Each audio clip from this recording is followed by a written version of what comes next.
And what happens is we pile on even more to our existing employees when our new employees aren't doing it. And then we expect them to bear the burden of that turnover in the new employee position. And next thing we know, we have our veteran employees, our long-term employees saying, you know what, I can't do this anymore. I'm out of here. We're like, oh, we'll give you more money. We'll give you a better title. And they're like, no, it's not about that. It's about the fact that I feel zero support, zero respect, zero consideration.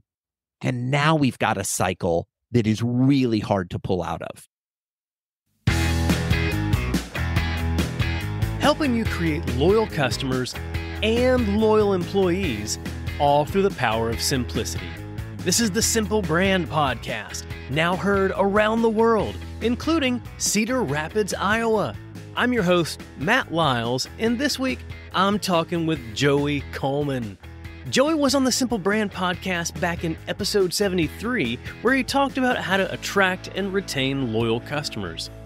This time, he's back with his new book, Never Lose an Employee Again, The Simple Path to Remarkable Retention.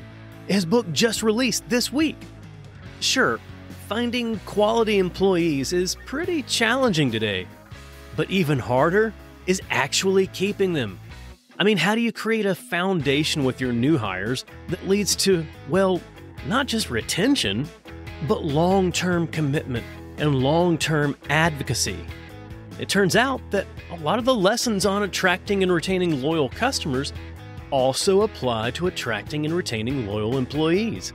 And Joey has just the framework to help you do that. So here it is. Here's my interview with Joey Coleman. Hey, Joey. Welcome back. Hey, Matt. Thanks so much for having me. Super excited to be back in conversation with you and your amazing audience. Well, I'm excited as well because congrats for releasing Never Lose an Employee Again.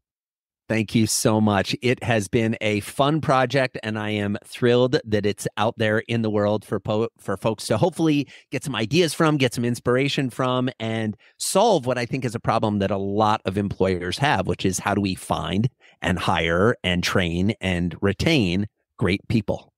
Yeah, it's not just about hiring them and finding them and hiring. It's about keeping them as well. It really is. Yeah. And it's kind of all the steps, if you will, of the employee journey are equally valuable. The problem is most organizations aren't paying attention to all of them. They're maybe over-indexing on one or two, which I understand and I get. There's no judgment in that. There's just a huge opportunity that if you switch that a little, the game really becomes quite different. Yeah. Well, and I appreciate you using the term employee journey. I don't think we hear or use that term often enough. We talk about the customer journey a lot. And I'm of the belief that, at least at a high level, the lessons that go into delivering a simple and remarkable customer experience are the same lessons that go into delivering a simple and remarkable employee experience. So based on that, how similar was your writing and how similar was your writing process for this book compared to Never Lose a Customer Again? Well, I will tell you, Matt, as a writer and speaker, I went into this thinking for personal reasons, man, if this was similar in a framework to my first book, Never Lose a Customer Again, it will make the amount of brain power I have to devote to this project much less. And it will increase the likelihood that when I'm speaking, I'm talking about the right topic and not confusing which speech I'm giving. I have to tell you, when I got into the research, I was thrilled to find out that what was going to potentially serve me actually aligned beautifully with the practical reality of the employee experience, with one distinction. I talked about 8 phases in the customer journey in my first book. We're talking about 8 phases in the employee journey in the second book. There is one phase that we've renamed, and that's the accept phase, because everybody's familiar with accepting a job offer. Right. In the customer side, it's admitting a customer, but it's the same emotional journey. It's the same thing that's happening to the human being, because whether they're customers or employees, the practical reality is they're humans. And if we meet them emotionally where they're at, we can create the kind of remarkable experiences that'll keep them coming back for more.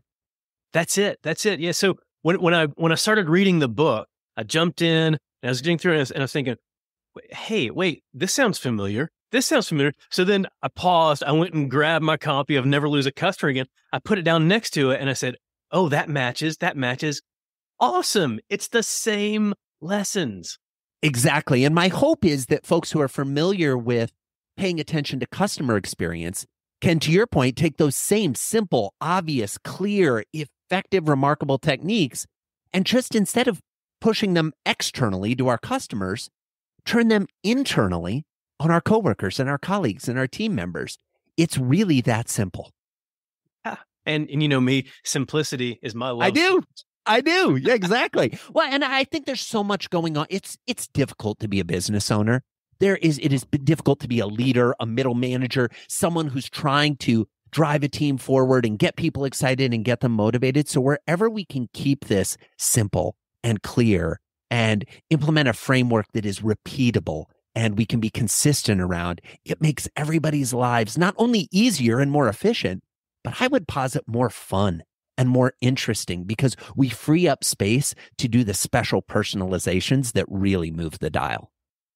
So last time we talked, one of the things that we talked about was the fact that so many brands will focus on customer acquisition instead of customer retention or not placing the right focus on both. And it sounds like that's the same case when it comes to finding and hiring new employees. Put all these resources, all these investments into finding and hiring employees, and then not enough investment, resources, time, effort in retaining employees. So why do you think that is? Well, I think there's a couple of reasons for it, Matt. I think there's a biological reason, and I think there's a structural reason primarily. So let's talk about both. The biological reason, humans have a tendency to enjoy the chase more than the catch. We like to pursue more than to grow and retain. And we see this even in people's dating lives. As a general rule, most humans better at dating than they are at being in a relationship because it's new, it's fun, it's exciting. We have a tendency to take for granted the people that are closest to us and the people that we're in long-term relationships with. So there's a biological component. There's also a structural component in so many organizations. And if I may, let me give a little question for our wonderful listeners and see if this resonates with you. Who in your organization is responsible for making the first day a new employee is on the job great? Who's responsible for that? Maybe your head of HR, maybe their direct manager, maybe the entire team, maybe the company comes together to really make that first day special. And if you're getting anxious about this question and you think actually our first day isn't that special, we've got great room to work with. But let's presume, for sake of argument, that you're like, yeah, Joey, I think we do a pretty good job on that first day on the job, the activate phase in my method. The question I would ask is, who's responsible for creating a remarkable experience on their day 2 on the job? Now, that silence you hear there, Matt, is the tumbleweed rolling by as most people go, gosh, now that you mention it, we've never actually had that specific conversation in our organization. We've talked a lot about first day. We haven't talked very much about day 2, day 3, day 5, day 10, day 30. And what happens is we, i.e. the employer, the people who are already at the organization, know how the company operates. We know how it works. So for us, those days aren't any different than the previous days.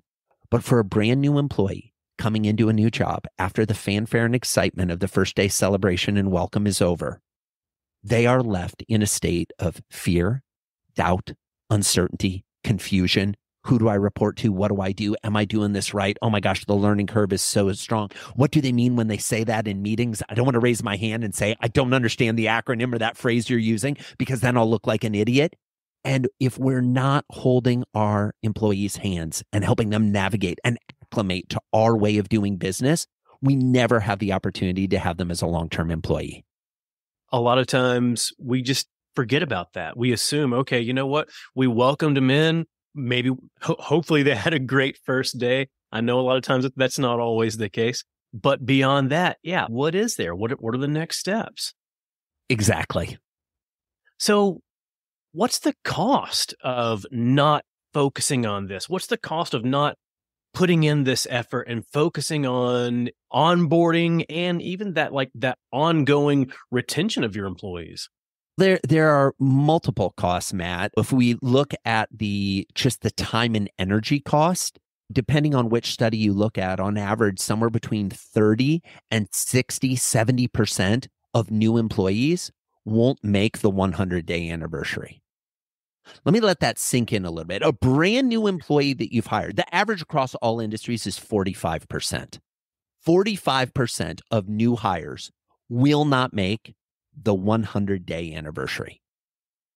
4% come on day one, go home, and never come back for day two. 4%. Yeah. These numbers are staggering. So there is a cost in terms of just the time and the energy that goes into finding, recruiting, hiring, and not getting any semblance of return on that investment. Then there's the emotional cost to our team, the revolving door feeling, and how that just crushes the morale of those that are in the organization, either quote unquote left behind or trying to keep the trains running on time while they're short staffed. And what happens is we pile on even more to our existing employees when our new employees aren't doing it. And then we expect them to bear the burden of that turnover in the new employee position.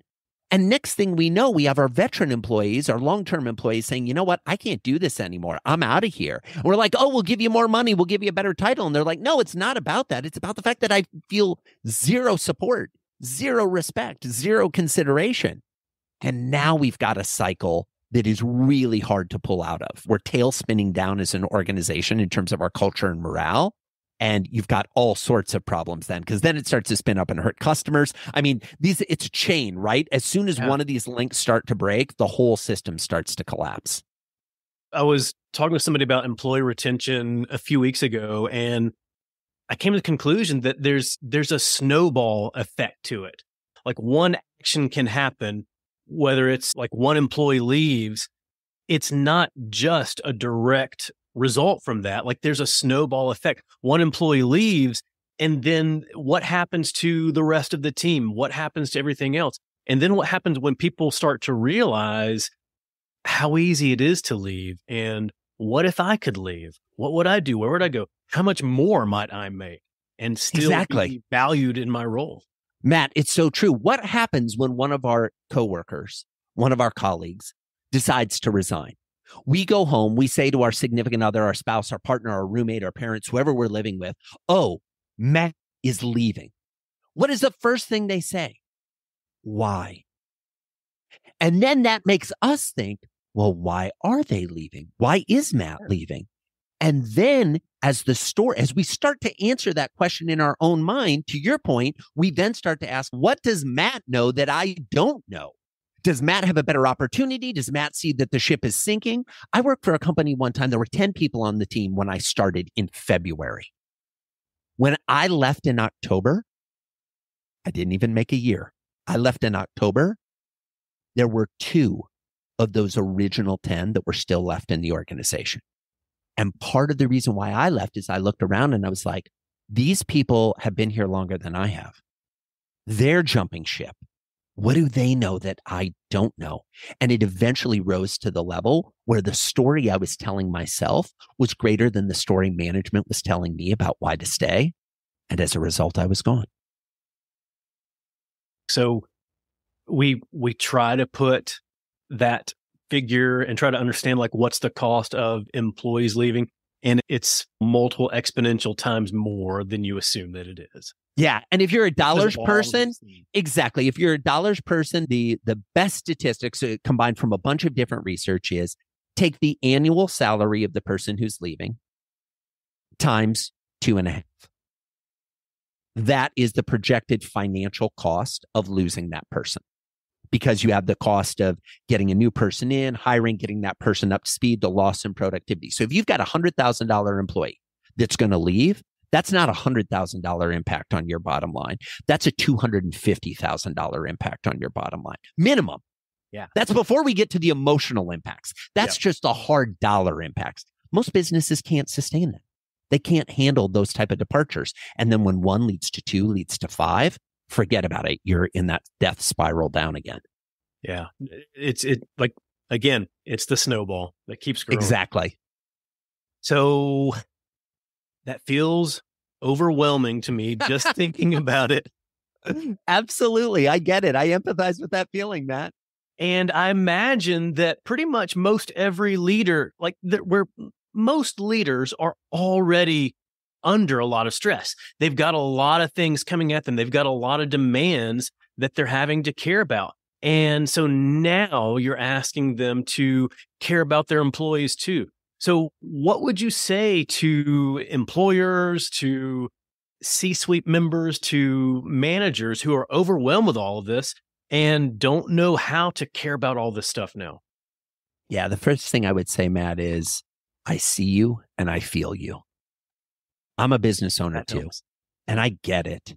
You're not in this alone. It feels like you're in this alone. It feels like no one appreciates just how hard it is to be a leader.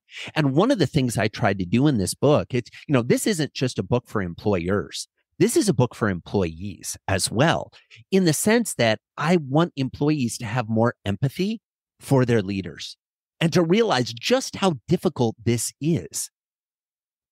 Once we acknowledge how difficult it is, though, the difference between a leader and a non-leader is a leader will never make it better than it is, will never make it worse than it is. They address reality as it is. This is the practical reality of the marketplace in 2023 and beyond.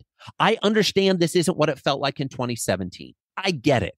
But you know what? We're living on a completely different planet. And for all of you that are sitting around, and I say this from a place of love, I truly do, waiting for things to go back to the way they were, it's not going to happen. And in many ways, I'm sorry that it's not going to happen because I understand how stressful and overwhelming this can be. But on the other hand, I'm not sorry because the way it was working before wasn't really working. Right. If it was working and working beautifully, there wouldn't have been the massive change. People are going to want to work remotely for the rest of their lives because they had a taste of it. People are going to want more flexibility in their schedules for the rest of their lives because they had a taste of it.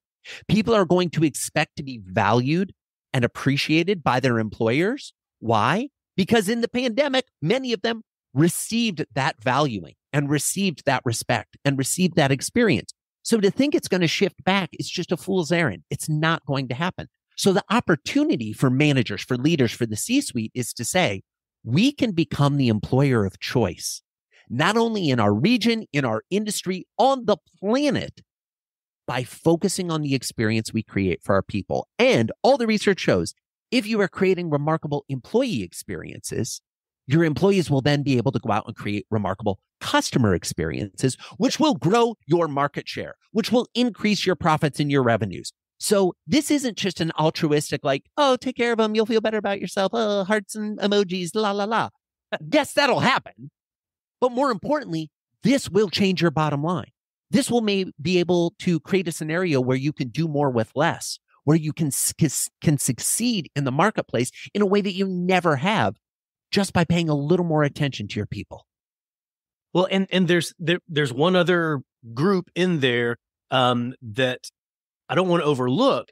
You alluded to it earlier in that with this book, you want employees to be able to read this book to empathize with their leaders. When leaders can create this kind of experience and then employees get it, they create it for customers as well. But I think that employees also start to create these same experiences for each other. Yes, 100%, Matt. Oh my gosh, you hit the nail on the head. Yay. Here's the thing. Creating remarkable employee experiences is not just the responsibility of your manager. Right. I speak to audiences around the world on the topic of both customer experience and employee experience. And one of the things I always do as a trick is I'll walk into the customer experience audience and I'll say, okay, who works in customer experience or customer service? And you see the hands of the people who have customer service on their business card or in their signature line or their email go up and no other hands raised. And I'm like, wrong. Every single one of you is part of the customer experience. In that same way, employee experience is not just the purview of the HR department. It is not just your human resources people who are involved in creating employee experience. In fact, what we find is that one of the main reasons people leave their jobs is because they have a horrible manager. They don't feel valued, seen, appreciated by their manager, who, by the way, their manager is not in the HR structure of the organization. Their manager might be sitting in sales or in marketing or in ops or whatever tech or whatever department you're in. We all have a responsibility to create more remarkable experiences for our direct reports, for the people we report to, and for the people who are kind of on the same plane, just everyone in the organization. So it's a huge opportunity. And lastly, I'll say, and you can tell I've got some strong opinions about this, Matt. Here's the thing. The people who get promoted, the people who get raises, the people who get great opportunities are the people who are fun to work with, who people enjoy working with, who people feel valued by. It's one thing to have someone in your organization that's your champion, kind of pulling you up the ladder.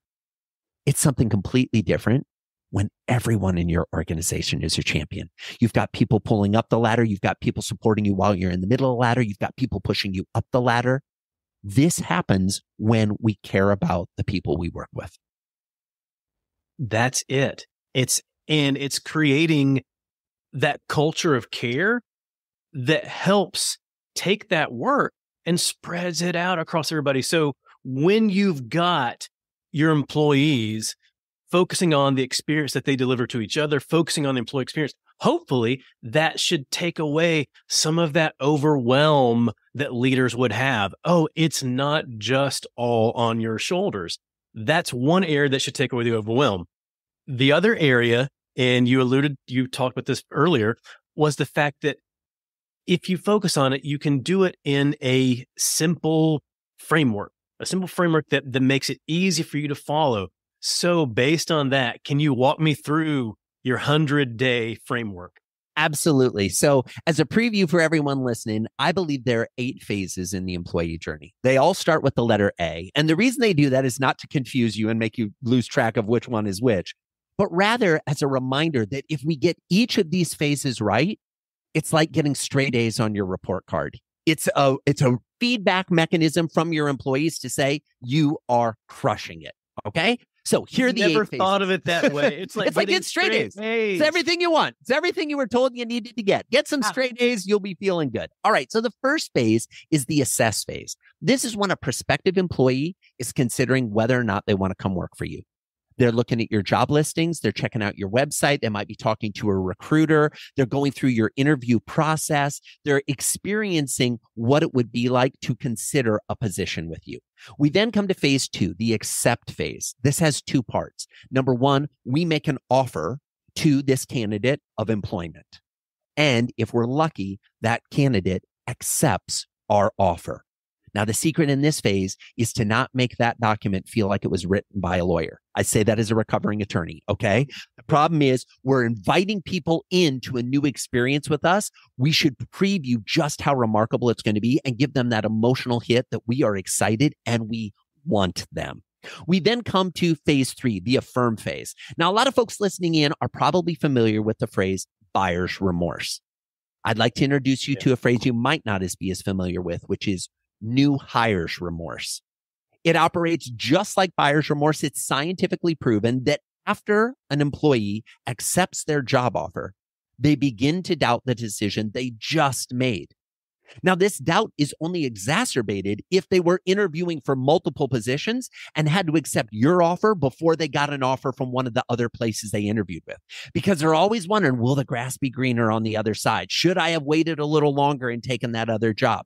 If we don't affirm their decision to accept our offer and come work with us, we're creating a delta in the emotional experience, a difference between our relief that we finally found someone that we feel good about and we want to join our team, and their deficit of, I'm not sure if this was the right choice. What's it going to be like? Will I like it there?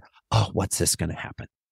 We then come to phase 4, the activate phase. We talked about this earlier. This is that first day on the job. What are you doing on that first day on the job to create something so incredible, so amazing that when they go home that night, they've got something to talk about?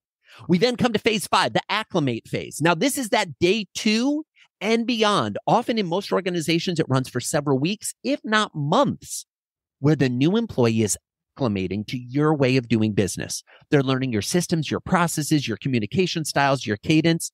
In this phase, we've got to remember constantly to hold their hand and help them acclimate to our way of doing business. We then come to phase 6, the accomplish phase. This is the phase when the employee accomplishes the goal they originally had when they had decided to apply for a job with you. Pro tip here, all you leaders, their goal is not a paycheck. You may think it's a paycheck, and you may think, but I'm delivering on the paycheck I'm giving. And the paycheck is important. Don't get me wrong. But it is rare, if not so rare, like unbelievably rare, unicorn level rare, that's actually what their goal is. They want to grow. They want to learn. They want more autonomy. They want a chance for leadership. They want a promotion. They want more responsibility. They want more possibility. They want more freedom, more flexibility. For every employee, it's different. As an employer, you need to track that and then celebrate with them when they achieve that, because once they achieve that, ideally, they're setting new goals that we're, again, helping them to achieve, track, and celebrate. We then come to phase 7, the adopt phase. This is when the employee becomes loyal to you and only you. They're not listening to calls from a headhunter. They're not looking at, job listings and thinking, oh, I should go work somewhere else. They are committed. They are bought in. And last but not least, if you've navigated them through all of these 7 phases, the employee journey, you reach the 8th phase, the holy grail, nirvana, the advocate phase, where your employee becomes a raving fan publicly. What do I mean by that? They're writing reviews on Glassdoor. They're going on social media saying how much they love where they work. And anytime you're looking for a new employee, you have an open position in your organization, they are actively recruiting their friends, their colleagues, their former coworkers from other places they've worked, the best of the best, to come join the team because they are so bought in to your way of doing it. And if you have a doubt about whether an employee is an advocate or not, here's a simple test. If you have an open position in your organization, how many of the candidates that you're interviewing are direct referrals from your existing employees? If that number is not a significant double-digit number, you actually don't have advocates. You may have adopters, and adopters are wonderful. But if you want your business to be sustainable and really grow, you need advocates. I have never met an employer who said, Joey, I'm all good on referrals. We don't need any more referrals. We don't want. No, most people's, their entire customer business is built out of referral programs and referral incentives and thinking about customer referrals. Just take that same thinking and apply it to your employees. Measure it, track it, develop programs, pay attention to it, and suddenly your employees become your HR team, marketing your business and driving new folks to be recruited, interviewed, and hired into your organization. So those are the 8 phases. I know there's a lot there, but happy to dive into any piece of it that you think might be interesting, Matt. Oh, yeah, I would love to. But really quickly, since we were just on the advocate phase and talking about employee referrals, when we were talking earlier about the costs that go into recruiting and hiring, if you've got advocates, if you've got that significant number of advocates that are doing that work for you, that cuts down on that cost as well. Cuts down on that cost tremendously. And let's look at how most organizations currently value that. Many organizations think nothing of hiring a recruiting agency or a marketing agency to market their open position. They'll happily pay them thousands of dollars a month. And in many situations, especially for more executives, they're paying a percentage of that executive salary as a finding fee when that person comes in. Now let's look at the typical employee referral program. Hey, Matt, if you refer us a new employee and we actually hire them and they stay here for 3 months, we'll give you $50. Yay. Cue tumbleweed of no one participating in your program. Why are we willing to pay an external recruiting source $50,000 plus for the right candidate, but we won't pay our own people more than $50 for the right candidate? This is a fundamental flaw. And if you don't think that your internal adopters and advocates don't recognize the disparity between those two treatments, folks, you've got your head in the sand on a bunch of issues then, it sounds like, right? I mean, this is not complicated. It's just about saying, am I going to publicly value my employees in a way that they feel seen, heard, and appreciated? And one way to do that is with an employee referral program. With whatever you're communicating or delivering to your employees, can they look at that and recognize, oh, you know what? They really do value me. And in that situation, if I'm looking at what they're offering me versus what they would offer an external recruiter, I'm not really valued, am I? Matt, you just said something that I want to double down on, if I may. Yeah. It is almost impossible for a human to end a relationship where they feel valued. Yeah. If you think about all the relationships you've ever had, dating relationships, relationships with family members, friends from school, employers, employees, and you think about the relationships where you're not in relationship with them anymore, a significant percentage of those hinge on the fact that you didn't feel seen, heard, appreciated. In other words, valued in that relationship. If you're feeling valued, I mean, at our core, that's what we want as humans. That's what we need as humans. It is the life force that drives so many people forward. Do I feel that the things I do in the world are appreciated, that they're creating impact, that they're creating value for others? And do I feel valued as a result? This isn't curing cancer. This is just about caring and showing a modicum of appreciation for people who are devoting the bulk of their waking hours to you. They are spending more time with you than they're spending with their families. They're spending more time with you than they're spending with themselves. And yet, how often do we take them for granted? When I feel valued, I am more likely to go above and beyond for that person or that organization or that team that values me. I'm more than willing to go bat for them. I'm more than willing to defend them when they need defending. 100%. So this comes back to that piece, that comment I made earlier. This isn't just the altruistic, like, oh, be nice to people. Although that's a great philosophy. Yeah, good start. There are benefits to being nice to people. People will be nice to you. It's amazing how that works. It's a reciprocal effect of the human condition. It's not any more complicated than this. It's actually this simple, but it does require intentionality. It does require your focus and effort. It does. And it lays it out. Like, at least this framework lays it out to say, here are the places to be intentional. And I look at these different phases and I think about my previous career and all the different roles that I had. And I feel like a lot of times one of the places where companies really drop the ball is on that first day, on day one. I remember, I guess this is maybe 21 years ago, my first day in a new role. I came in, I was so excited. I was so excited to have gotten the offer, to be coming in, come in with my new laptop bag. I'm a new employee, and here I am. And the hiring manager, my manager, meets me and says, "Hi, we don't have your laptop yet. It should be here tomorrow." Spoiler alert, it wasn't there tomorrow. And I'm in meetings all day today. So here, I've got this binder for you to read. Sit at this desk and read from this 4-inch binder full of SOPs. He came back, I think sometime after lunch, just to check in. "Hey, Matt, how's it going? How are you doing with your reading?" "Great." And then that whole day, I kept thinking, is this the norm? Is this really how it's supposed to be?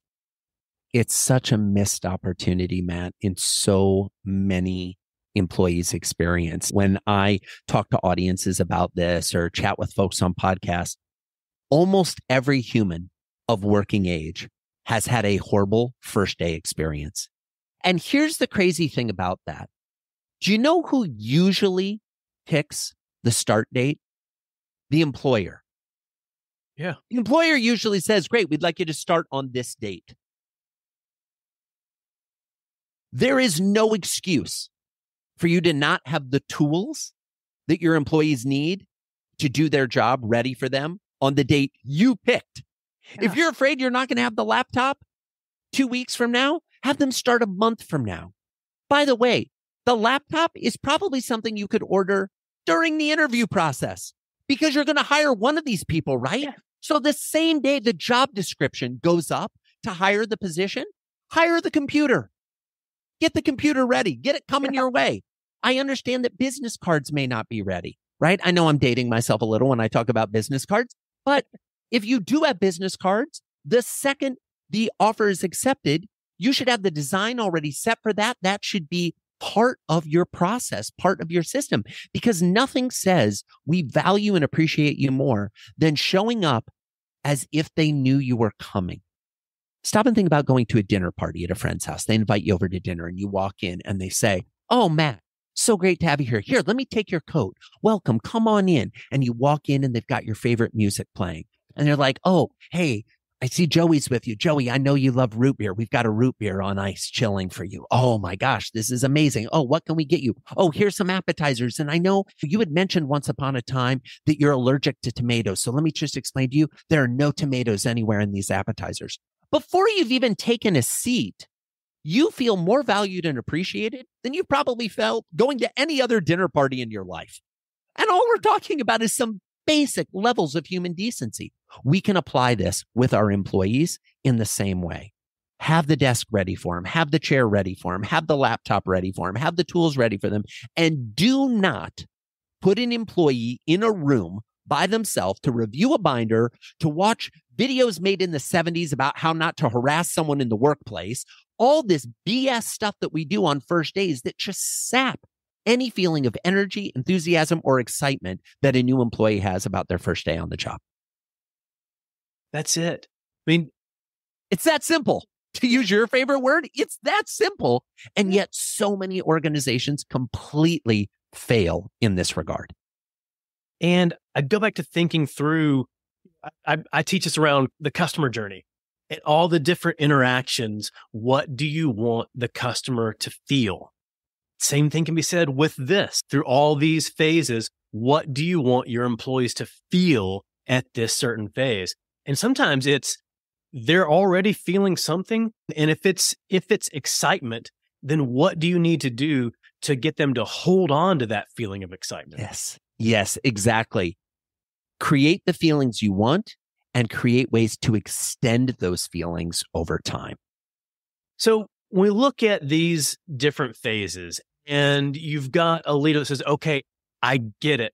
I'm bought in for our new hires, for every new employee coming in. We're following these different phases. We're focusing on that 100-day journey." However, we've got all these existing employees behind us that we haven't been focusing on. So what do we do about them? What we need to do is not forget that they're there too. Nothing hurts more than, and we see this with cable companies and cell phone companies all the time, where we see, oh, if you're a new customer, you can have cable for $7 a month. But if you're an existing cable customer, you need to pay $178 a month. And we're like, it would be better if I had never been in relationship with you than to be in relationship with you long term. If we start to implement these type of things for our new employees, you're right. We can't forget about our existing employees. Now, here's the thing. The majority of your existing staff is somewhere in the acclimate, accomplish, adopt, or advocate phase. They're playing the back nine, so to speak, of these four phases. All right. So what we need to do is, first of all, track and find out where everyone is. Let's get clear on the practical realities. Take a list of your existing employees, compare them to the list that I just gave you of the 8 phases, and assign each employee to one of the phases. Oh, Matt's in the advocate phase. He's made referrals to us. Awesome. Joey, he's still kind of learning the ropes. He's been here for 6 months. Seems like kind of a slow learner. I think he's probably still in the acclimate phase. What can we do to propel him from the acclimate phase to the accomplish phase? And the goal as a leader, and again, whether this is C-suite or whether you're a manager, responsible for 1 or 2 direct reports, is to know where your people are and what will it take to move them to the next phase in the journey. Now, for some of them, that's going to be identifying new skill sets. For some of them, it's going to be reinforcing their existing skill sets. For some of them, it's going to be having crucial conversations with them about like, hey, we actually need to focus on this. For some of them, it's as simple as sitting down and saying, hey, here's the crazy thing. We think nothing of in an interview process saying, where do you see yourself in 3 years? Which, by the way, is a horrible question to ask in an interview. Okay. But you know when it's not a horrible question to ask? When somebody's been with the company for 2 years. Yeah. It's a great question then. So you've been here for 2 years. You've learned the ropes. You've figured a lot of things out. You're performing at a high level. Awesome. What makes you excited to come to work 2 years from now? What are you doing? What are we doing as your employer to create the kind of environment that 2 years from now, you've got a spring in your step that matches the spring in your step you have today? Oh, wait, you don't have a spring in your step today? Let's explore that. But having these conversations is so important. It is so valuable. And again, regardless of where you fit in the quote unquote hierarchy of your organization, there is an opportunity for you to have these type of conversations with the people that surround you, that either work directly reporting to you or even peers and colleagues that are on the same page as you, because you can be creating remarkable experiences for your equals in the organization, just as well as you can for folks that are quote unquote not your equals. And by the way, I'm using big air quotes on that because theoretically, all the humans, we're all have a level of equality with each other or should, but there's an opportunity for everyone to be a leader, even if that title isn't in your signature line. And again, hopefully that helps make it less overwhelming for the leader, recognizing, oh, you know what? I've got a team of people that can help with this, that can help with some of the work across these phases. And what is your boss's boss going to think when they see you being a leader helping with these issues? They're going to think, oh, this person needs more responsibility. This person needs a promotion. More people should be reporting to them. They should be in charge of more projects, more unique things. This has beautiful benefits to us personally as well. It goes back to creating a much better experience for everybody that you interact with, and then hopefully they do the same for each other. And then it spreads out to the customer as well. It feeds into the customer experience. Exactly. Customer experience and employee experience are two sides of the same coin. As you improve one, you improve the other. As one starts to go down, the other starts to go down. They work in harmony with each other. Joey, I've got one last question for you. If you were to create a 5-song soundtrack for Never Lose an Employee Again, what songs would you choose? Oh, I love this question, Matt. And I want to, if you're open to it, I want to turn this question back on you as well and hear what you might pick as the songs for the soundtrack as well. Let's keep this exciting. All right. Dueling soundtracks. Dueling soundtracks, if you're game. All right. So, this is such a fun question. All right. How about I give you one and I'll give a brief explanation and you give me one and we'll volley back and forth for a bit. All right. Fun. So the first one I'm going to pick is from the country legend Bonnie Raitt. And the song is Give 'Em Something to Talk About. And when we talked about that first day on the job, what are they going to tell their loved ones when they get home that night when somebody says, how was your first day? Give them something to talk about. Create remarkable experiences on day one so that they can spread the story when they get home. What about you? What's a song you might pick, Matt? All right. So if you want to give them something to talk about, and if you want that new employee to hold on to that level of excitement they have, then on day one, you've got to do as Kool and the Gang says, celebrate. Oh, nice. I love it. I love it. All right. How about this one? The 80s hair band, fabulous hair band, Europe. The Final Countdown, to remind you that there's a clock ticking on these first 100 days experiences. And every day you're cutting against that goal of having them be a raving fan by day 101. So the clock is moving. Keep working to create remarkable experiences every day. You can hear it. You can feel it, right? Doing the air keyboard. Exactly. Air keyboards. Oh, wow. I got to think during that time frame, during that final countdown, especially in those early days, you talk about the employee not always knowing like what to do, or they asking the right questions. They don't want to say the wrong word. You need to have somebody to hold their hand through that process. So I would go with the Beatles. I want to hold your hand. I love it, love it, love it. All right. I'm going to go with one that's maybe a little contrary. I'm going to go to Dolly Parton's song 9 to 5. But not for the reasons you might be thinking. Here's my take on 9 to 5. The best organizations in the world pay attention to what their employees are doing between 5 p.m. and 9 a.m.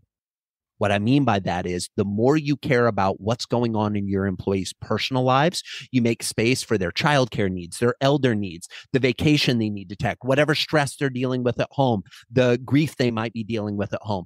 The more you embrace the whole person, the more likely they will feel seen, heard, and appreciated, and by default then valued in your organization. So to paraphrase on Dolly Parton, it's not just about working 9 to 5, it's about paying attention to 5 to 9. That's it. Wow. And that helps them feel valued. So if we're talking about what you want them to feel, then I'm going with, and I can never get it right, if it's blue suede or blue swede, hooked on a feeling. Oh, I love it. I love it. Hooked on a feeling indeed. All right. I'm going to take another turn here. And let's say, I think it's very important to always be thinking about how are we teaching our people? How are we educating our people? How are we helping them to continue to grow personally and professionally? So I'm going to go with Alice Cooper's School's Out for Summer. It's not out for summer. You need to be constantly experiencing growth and learning opportunities every day, not just in the summer. Yeah. School is always in. Exactly. Wow. When I was reading through this, I kept thinking about, okay, you think of the hiring process. You want these certain employees and you want them to stay. You want them to feel wanted. You want them to feel wanted to come work, but you also want them to feel wanted to actually stay there. So I'm going with Cheap Trick's. I want you to want me. Oh, so true. So true, Matt. All right. Last but not least on my top 5, we talked about those adopters and those advocates, those people that have been with the veteran employees. You're doing all these great things for your new employees coming in, but what about the people who've already been there? I'm going to go with the iconic song by Janet Jackson of What Have You Done For Me Lately? You need to constantly be finding ways to create moments of personal and emotional connection with your employees and keep on doing it.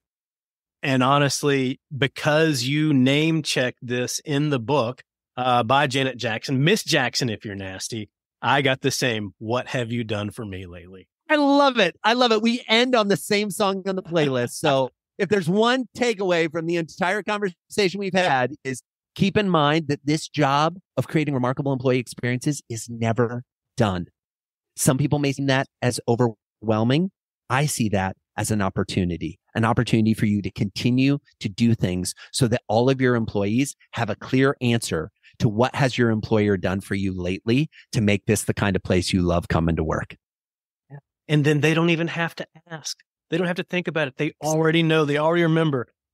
Joey, I have loved you coming back on the show. I've loved talking with you today. I've loved reading the book and I've learned so much, but where can people go to learn more? Well, the good news is the book is out. It's ready for you right now. So if you are the kind of person that likes to read physically, the hardcover copy of the book, you can get it. If you're the kind of person that likes to read on your e-reader so you can highlight things and take notes, we've got the electronic version of the book, right?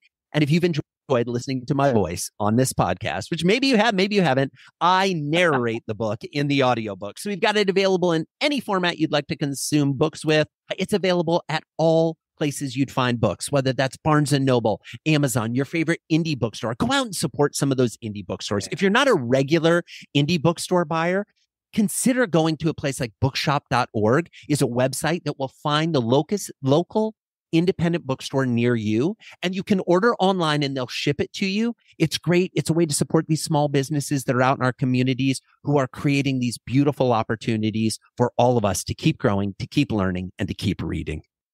There you go. And when you get the book too, you've actually created an experience that goes along with reading the book. I have. On the first page of the book, you'll find there's a chance to experience the book. So I'll tell you, Matt, I love it. You know about this. It's so brilliant. So what we wanted to do as a writer, it drives me crazy when I read a book and I'm like, oh my gosh, I wish I could tell the writer how much I love this part or how much this part's connecting, or I wonder what they meant by this.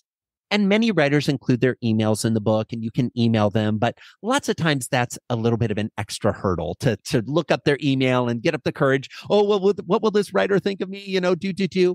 So I created something called the Experience the Book. When you start reading the book, you go to this website and you sign up to experience the book. Now, depending on how much information you give me, I'm going to ask for your email. I'm going to ask your phone number. I'm going to ask your mailing address. You pick which ones, how many or how few you want to give me. you will start to have experiences during the time you're reading the book. So I'm going to ask you, do you think it's going to take a couple of days, a couple of weeks, or a month to read this book? Based on what you select, there will be a series of communications from me that are timed to your reading pace. Now, where it's really fun, and I hope those who are listening will sign up to experience the book. If you respond to any of those communications, it comes straight to me, straight to my inbox, so I can turn around and respond back to you.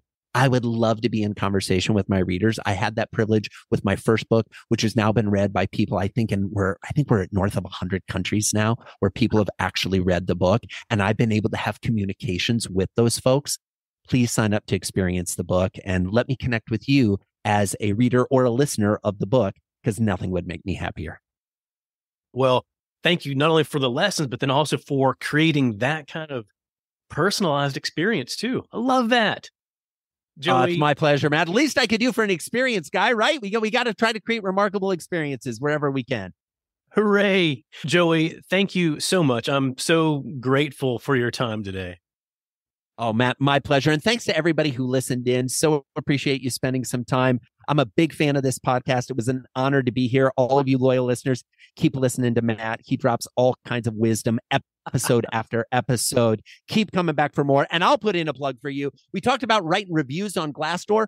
Go write a review for Matt's podcast, okay? Get on to whatever platform you're in. Write a review for Matt's podcast, because here's the thing. Having made podcasts myself, it helps us keep going. It helps us to know that people out there are listening, are finding value. It'll take you less than 10 minutes, and I promise you, it'll mean the world to Matt. So go write some reviews about this awesome show.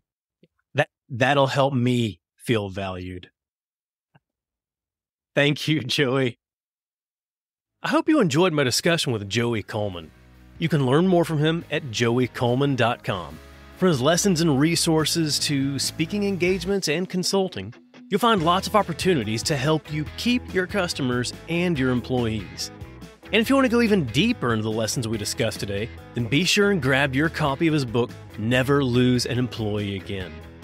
If you're enjoying the Simple Brand Podcast, go ahead, hit the subscribe button. It's going to make it so much simpler for you to get future episodes like the next one featuring Leslie O'Flahaven. Now, if you've followed me for a while, then you know that one of the key behaviors that go into simple experiences is to lose the jargon. And there's no better person for me to talk to about that than Leslie, as she's an expert on using plain language in customer experience and in the workplace. So go ahead and subscribe. You'll automatically get Leslie's episode as soon as it's live. Until then, keep it simple.